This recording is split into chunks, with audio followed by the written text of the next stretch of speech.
સ્તન કેન્સર જાગૃતિ મહિનાના ભાગરૂપે સુરત ઓન્કોલોજી સેન્ટર દ્વારા એક વિશેષ જાગૃતિ કાર્યક્રમનું આયોજન કરવામાં આવ્યું. સ્તન કેન્સર જાગૃતિ માટે મફત સ્ક્રીનિંગ કાર્યક્રમનું આયોજન કરાયું છે.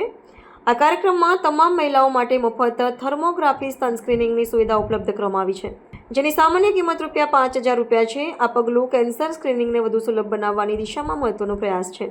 કાર્યક્રમને સંબોધિત કરતા સુરત ઓન્કોલોજી સેન્ટરના મેડિકલ ઓન્કોલોજીસ્ટ ડોક્ટર અંકિત પટેલે જણાવ્યું કે જાગૃતિ અને વહેલું નિદાન સ્તન કેન્સર સામેની લડાઈમાં સૌથી શક્તિશાળી હથિયારો છે. વહેલા નિદાનથી સારવારના પરિણામોમાં નોંધપાત્ર સુધારો થાય છે.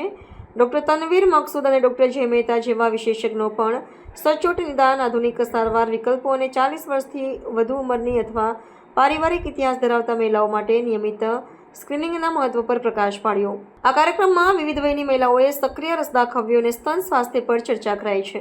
Senior medical oncologist Surat oncology centre દર વર્ષે મહિલાઓને સ્તન કેન્સરની જાગૃતિ માટે અને જે ફાઇનાન્શિયલી અફોર્ડ નથી કરી શકતા એવા દર્દીઓને સ્ક્રીનિંગ માટે કેમ્પ ગોઠવતો હોય છે. આજે પણ લાસ્ટ યરની જેમ આજે ઓક્ટોબર મહિનો બ્રેસ્ટ કેન્સર અવેરનેસ મંથ છે, એના માટે આપણે કેમ્પ ગોઠવેલ છે, જેની અંદર ફ્રી ઓફ કોસ્ટ મહિલાઓનું સ્ક્રીનિંગ કરવામાં આવ્યું છે, જેની અંદર લગભગ 200 જેટલી મહિલાઓએ ભાગ લીધો છે. આમાં કેટલા દર્દીઓ મળે? અત્યાર સુધી તો લકીલી હજી રિપોર્ટ્સ આવવાના બાકી છે, પણ અમે આશા રાખીએ કોઈ દર્દી ના મળે. અચ્છા, વાત કરીએ આ આનુવંશિકતામાં કેટલી તકલીફ પડે? આનુવંશિક જેને જેનેટિક ડાયગ્નોસ થાય એને તકલીફની વાત નથી, પણ એને પોતે સજાગ રહેવું જોઈએ, જેથી કરીને આગળ બીજું કેન્સર ના થાય.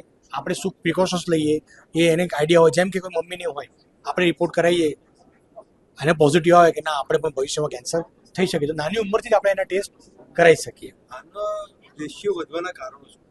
મેઇન કારણ છે અત્યારે સ્તન કેન્સર જે ભારતમાં તેજ ગતિ વધુ લાઈફસ્ટાઈલ, એટલે મેઇન તો ખોરાક, બીજું સ્ટ્રેસ ફેક્ટર કે લોકો જોબ કરે, લેટ નાઇટ સ્ટ્રેસ થતો, માનસિક, ત્રીજું લેટ પ્રેગ્નન્સી. આ બધા કારણો છે કે સ્તન કેન્સર વધવાના. એમાં મુખ્ય તો ભાગ છે આપણો ખોરાક. મારું નામ હેમલતાબેન દિલીપભાઈ નાયક છે. મને 3 વર્ષ પહેલાં બ્રેસ્ટ કેન્સર થયેલું. અમે સમયસર ટ્રીટમેન્ટ કરાવી, ઓપરેશન કરાવ્યું, કીમોથેરાપી લીધી અને રેગ્યુલર ચેકઅપ કરાવું છું. એટલે હવે મને સારું છે.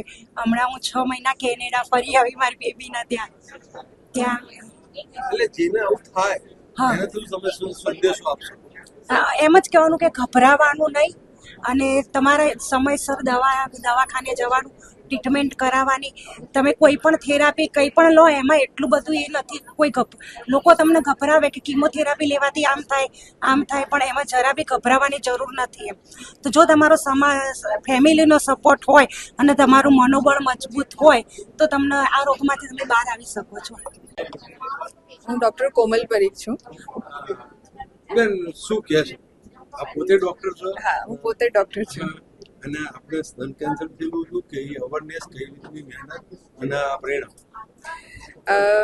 મેં જાતે જ ડાયગ્નોઝ કર્યું હતું, કારણ કે હું ડૉક્ટર છું. અને ટ્રીટમેન્ટ માટે અમે પહેલેથી મેન્ટલી પ્રિપેર જ હતા. અમે ક્યારેય કેન્સરની રીતે નથી જોયું. એક બીમારી છે અને એની સામે લડવાનું છે એવું વિચારીને જ અમે એની ટ્રીટમેન્ટ ચાલુ કરી હતી. અને થ્રુઆઉટ ટ્રીટમેન્ટ મેં ક્યારેય એવું ફીલ નથી કર્યું કે હું કોઈ બહુ મોટી બીમારી સાથે લડી રહી છું. હા, ફિઝિકલ પેઇન ને એવું બધું થયું છે, પણ એની સામે લડવા માટે જે ડૉક્ટરના ગાઈડન્સ હોય એ ફોલો કર્યા છે અને એમાંથી સક્સેસફુલી બહાર આવી છું. તમે પોતે ડૉક્ટર છો, શું એવી તકલીફ હતી કે બીજી બેનું ડૉક્ટર નથી, તમને શું તકલીફ પડે કે તાત્કાલિક ડૉક્ટર પાસે જવું? પહેલાં તો સૌથી ઇમ્પોર્ટન્ટ વસ્તુ છે કે સ્ત્રીએ પોતાના સ્તનનું એક્ઝામિનેશન જાતે કરતા રહેવું જોઈએ. સૌથી પહેલું ડાયગ્નોસિસ પોતે જ કરી શકાય એવું છે, જે બહુ ઇઝી છે. અને જેવું તમને લાગે કે ગાંઠ છે કે નાની અમસ્તી વસ્તુ એબનોર્મલ ફીલ થઈ રહી છે, તો પહેલાં ડૉક્ટરનો કોન્ટેક્ટ કરવો. અને મેમોગ્રાફી 40 વર્ષની ઉંમરથી રેગ્યુલરલી વર્ષે કરાવતા રહેવું જોઈએ, કારણ કે આજના જમાનામાં કેન્સરનું પ્રમાણ બહુ જ વધી રહ્યું છે સ્ત્રીઓમાં, અને એની અવેરનેસ એ જ સૌથી સારું સોલ્યુશન છે.